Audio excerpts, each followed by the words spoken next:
The test is in four-part, Part 1, Part 2, Part 3, and Part 4. Now look at Part 1. Part 1. You will hear a conversation between a customer service representative and a customer who demands a full refund. First, you have some time to look at questions 1 to 4.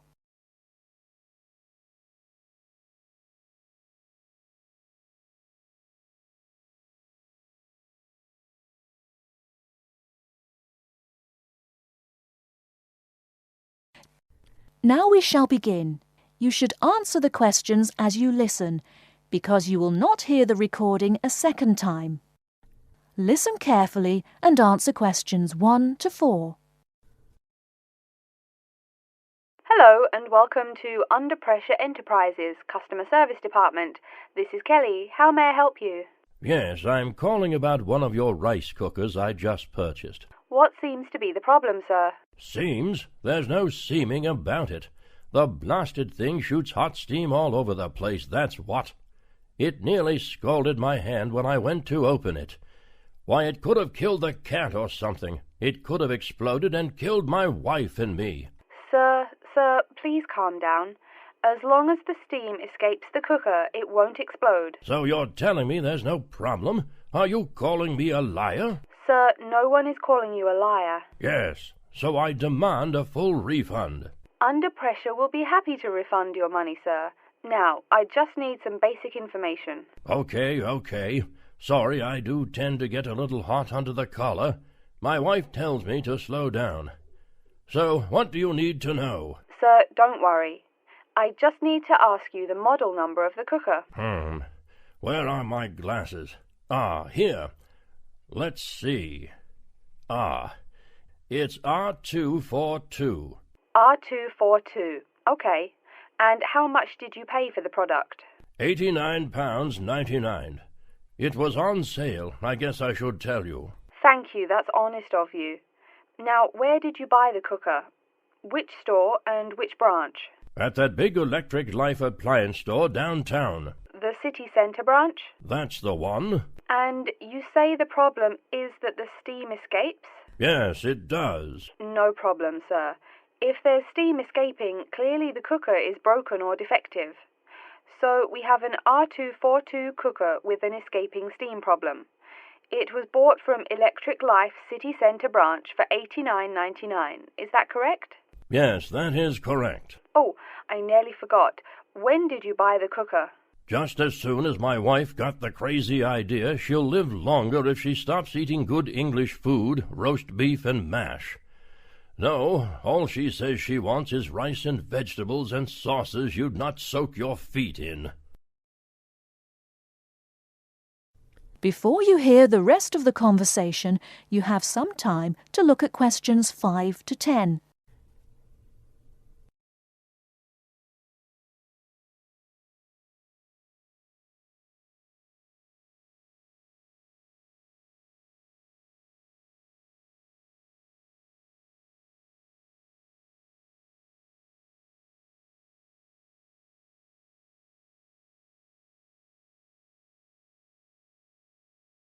Now listen and answer questions 5 to 10. Sir, when did you buy it? Oh, there I go again. Let's see. We bought it just 6 months ago. We hardly use it either.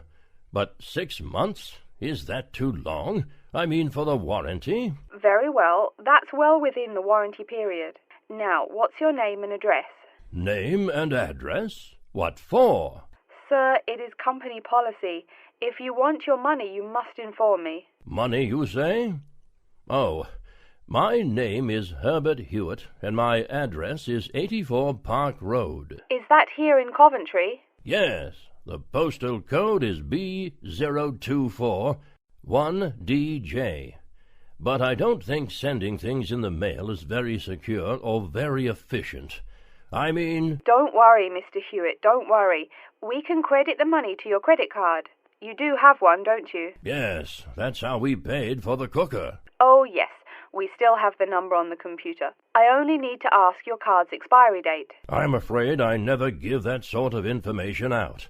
I mean, once you have that, anyone could go charging things and— Sir, I said your expiry date, not your card's password. Oh, yes. Foolish me. Of course, you didn't say password. Let's see. That will be April 2008. April 2008. Very well. Your card still has nearly 2 months left to go. We'll get that refund right to you, probably by 5 o'clock this evening. You had better. If I don't get my money— Wait. Yes, I know I'm losing my temper again. I really am sorry. I haven't had my medicine today. And, sir, just one more question for our records. How often do you go shopping at the city centre branch? Oh, well, it's hard to say. I suppose maybe once a month. But I can tell you this. If I don't get my refund, I'll never shop there again. Oh, I think it's time to start looking for another job. That is the end of part 1. You now have half a minute to check your answers.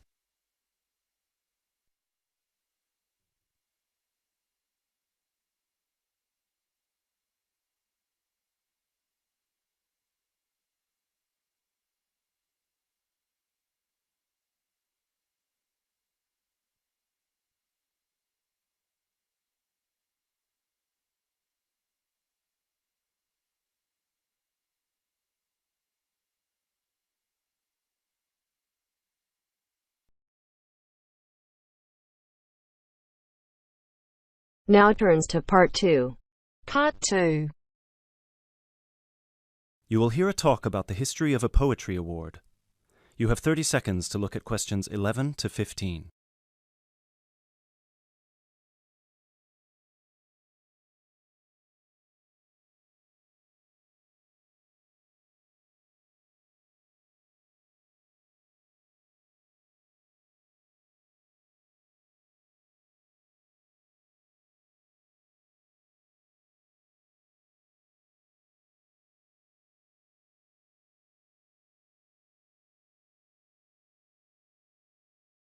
Hello everyone, and welcome to this year's award ceremony for the Antonia Watson Memorial Poetry Award. As with previous years, the competition has been particularly fierce and we received numerous excellent entries, so it's an incredible achievement for our 3 finalists who are sitting here amongst you, and we should congratulate them all. However, as with every competition, there can unfortunately only be one winner, and we will be announcing them shortly. Before we do, though, a few words about the award itself.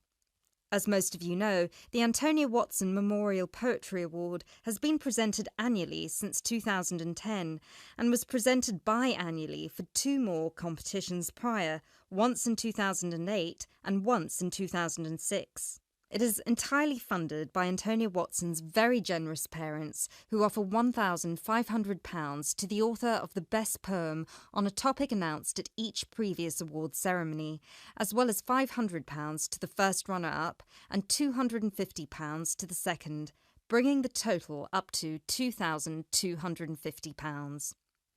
Now, a few words on Antonia Watson herself, without whom none of us would be standing here today. I briefly knew Antonia while at university, where we were flatmates for a year, and I'm afraid that any speech I give will not be able to do her justice, as she was the kindest, sweetest person I've ever met. Thankfully, this part of my speech was written with the assistance of one of her siblings, Thomas Watson, who was not only her brother, but also her best friend. Antonia was born in Slayford, Lincolnshire, in December 1986.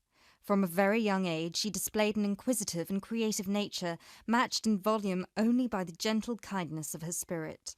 She wrote her first poem, named Love Barks, about the death of her dog at the age of 10. This was also her first poem to be published at her school's newspaper, just 2 months after another of her poems, Be Kind, won the 1996 Triad Children's Writing Competition and was published in the competition's anthology. While her early forays into poetry were crowned with impressive success, Antonia unfortunately ceased to write for a few years, following the death of her very dear grandfather, Peter William Watson, in 1999.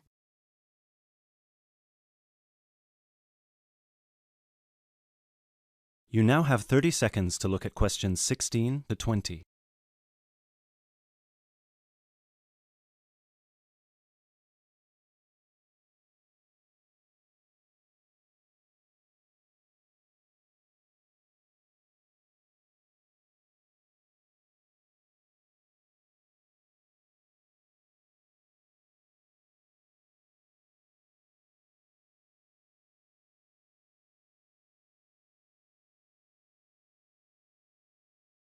While her early forays into poetry were crowned with impressive success, Antonia unfortunately ceased to write for a few years following the death of her very dear grandfather, Peter William Watson, in 1999.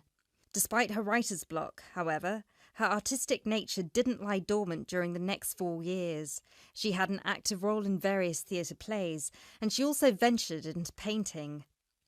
A few of the plays are available on the internet, and you can find several of her self-portraits on our website, and you can see for yourself how impressive they are. But poetry, of course, remained her passion even then, which is why in 2003 she resumed writing, and her next poem, The War on Both Sides, was published in her college's journal. At the age of 18, Antonia moved to Sheffield to study English literature at the University of Sheffield. This is where she and I met, spending a whole year in adjacent rooms in a flat in central Sheffield. This is also where I met her good-natured, generous parents, Mr. and Mrs. Watson, who came to visit her regularly and always treated me like a daughter as well. Antonia and I grew very close during that period, and while we ran in different circles, we always found time for each other every week. Antonia self-published one collection of poems in August 2005. It was named Burning Stars, after the poem on page 16, which is also the date of her birthday. It was an immediate success amongst her peers at the University of Sheffield, and it was so cherished by her English literature classmates specifically that it had attracted the attention of one of her lecturers, who put her in touch with a literary agent. She had been due to begin working on her second collection right before her tragic passing in a car accident just 5 days before her 19th birthday in December 2005.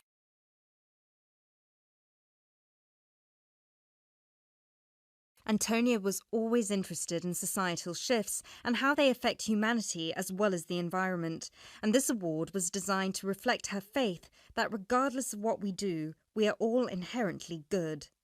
With this in mind, all of the topics this competition has dealt with have been about the potential and the positive side of humanity, such as this year's Young Love theme or last year's Inner Power theme. We've had poems about personal strength, about immigration, about gender equality and peaceful protest. And hopefully in 12 months, the poems we'll be awarding will be just as inspiring with the topic of poverty. I know Antonia would be really proud of what her parents and what all of you together have achieved. So, finally, let's get on with the actual award. As I said before, it's been a fierce competition this year, and with more than 5,000 entries, it was quite the task for our 3 judges to cut them down to just 3. But our 3 finalists definitely deserve to be here, and without further ado, I would like to... That is the end of part 2.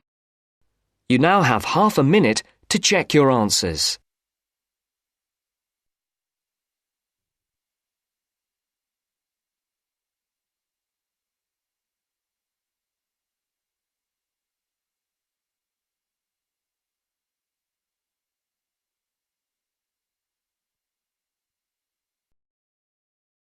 Now turns to part 3. Part 3. You will hear a conversation between a student called Mary and her tutor, Mr. Hadstone.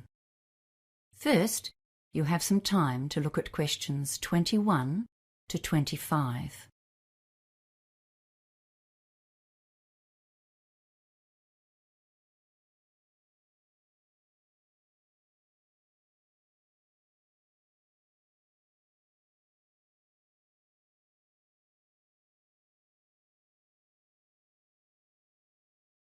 Now listen carefully and answer questions 21 to 25.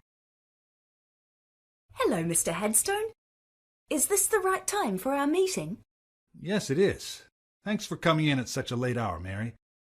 I know you've had a busy day studying and will be keen to get home. And thanks for volunteering to run this project. It's going to help you develop and practice skills needed by teachers today. Field trips are getting more and more a part of school life. So as a student of education, it'll be wonderful training for you. It's really a great opportunity. We did loads of field trips at school, so I've got a good idea of what sort of things we could do. I expect so. But we're here to go through the basics of planning one, and the trip leader carries a load of responsibility.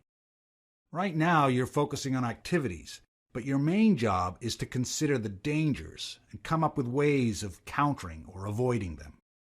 There are lots of government regulations you won't have been aware of on your school trips, but they're just a guideline for your own planning. Some of those school trips you went on would have been pretty adventurous, right? Yeah. Okay, and your plan needs to be tailored to the kind of trip you're doing.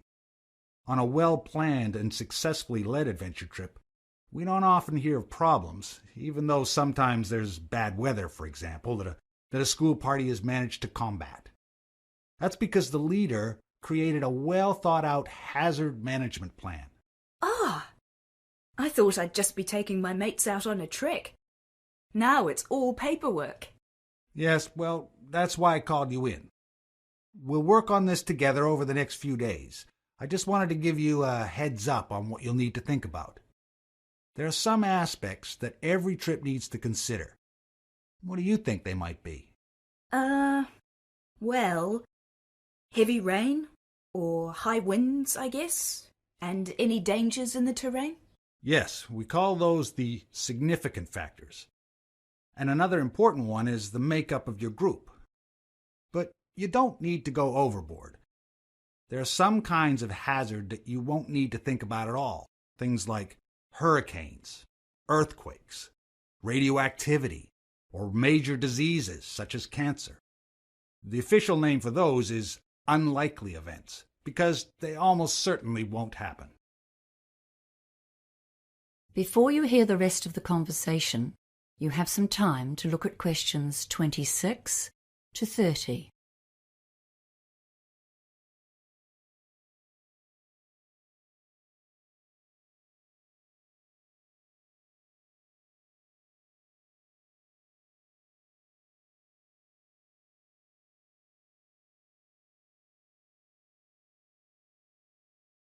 Now listen and answer questions 26 to 30.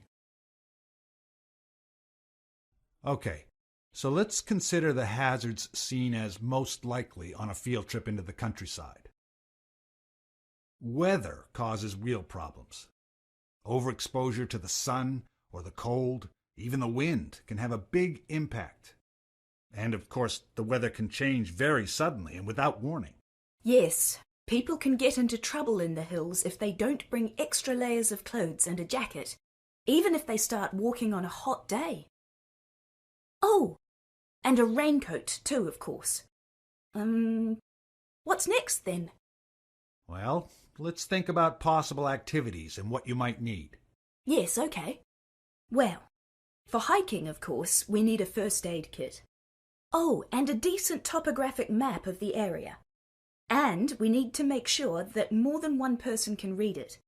I've run into lots of difficulties in the past with people who can't identify even major features, like rivers. And some people have no idea about contour lines. And I suppose a compass, too. You'd need to list those. Then there are things that might be obvious but must be written down and considered seriously. For example, if there's a possibility of falling more than 2.5 meters, that's considered life-threatening. And I'm sure you would be aware of problems near the sea, like tides or high waves. And the trouble you can get into where there's a possibility of an avalanche, or a mudslide, or a flash flood if you're anywhere near rivers. Yes. Well, I was thinking of an adventurous route for this trip. You know, that's always more fun. And it's such a cool feeling when you've achieved something really difficult. Yes, okay, but then you need to consider who's going to be in your party. Don't go and plan things that are beyond the reach of most people, or you're asking for trouble. You need to take into account the physical strength and experience of the party as a whole. When you make your groups, make sure there's at least one person in each one who's been hiking a few times before. Wow! There's a lot to write down, isn't there? I'm really keen to get started now. Well, good, because there's a lot more detail to consider. For now, I'll just mention 2 more of the common hazards for high school trips in particular. Yes? The Ministry of Education website says don't use inexperienced volunteers. And don't allow student drivers to bring their own cars, or to drive anyone else's car for that matter. Well, now I really have something to think about. Thanks, Mr. Headstone. That is the end of part 3. You now have half a minute to check your answers.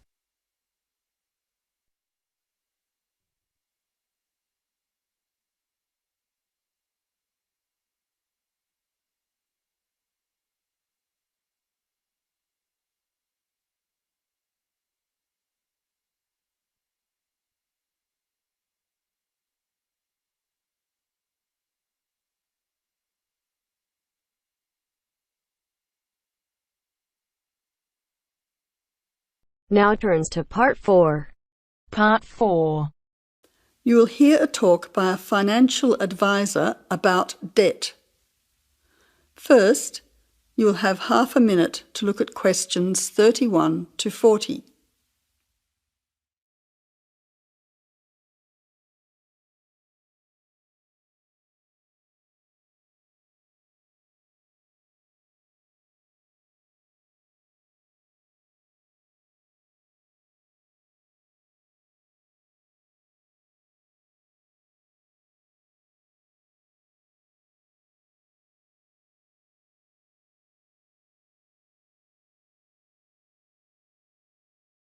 Now listen carefully to the talk and answer questions 31 to 40. Welcome to today's public lecture on the topic of personal debt. I'm Ray Goodman from the Community Debt Centre, and I'd like to present to you today the second part of our 3-lecture series. Today we're going to look at how debt affects our lives. Debt is nothing new. It's found throughout human history and in every society. Many people know what it feels like to be in debt. Those of you who have bought a house will probably have a mortgage. Perhaps you've borrowed money from family or friends or got a loan for a car. Debt can sometimes be a way of juggling financial commitments and of paying in advance for things that you really need. For everyday living, you might not earn enough money from your job to pay for all the things that you need. You may require a little extra money in the form of credit cards. But debt has a darker side.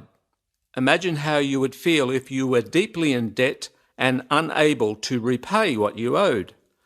The consequences for many people can be disastrous. Today, people in the richer countries of the world live in a society where credit is easily accessible. Banks, building societies and credit card companies often encourage people to take out loans. They then make money by charging interest. For very low income earners, borrowing from a bank can be impossible. Instead, they are forced to take out a much higher interest loan from a private lender. They soon find that despite cutting back on many essentials, they are unable to keep up with these repayments. They are forced to take out another loan and find themselves plunging deeper and deeper into debt. People can find themselves with growing debts if they are unable to repay interest. This may be because of a sudden life-changing event, such as a business failure or losing a job. But for many households, debt is a means of survival. In developing countries, people borrow a tiny sum of money from a local landowner, for example, to pay for medical treatment. They agree that a child would work as a full-time servant to repay the debt, and that child becomes a bonded labourer. But since they are never paid, there is no hope of clearing the debt. Their life is ruled by fear. With no money, education or experience of life, it is impossible for them to escape. Today, debt bondage is a major form of slavery. As you can see, debt affects everyone all over the world to varying degrees. I hope the information I have presented to you today will make you think twice about getting into spiralling debt. Of course, if you are already finding yourself in financial difficulties, please make an appointment to see one of our helpful staff members after this talk. Thank you. That is the end of part 4. You now have half a minute to check your answers.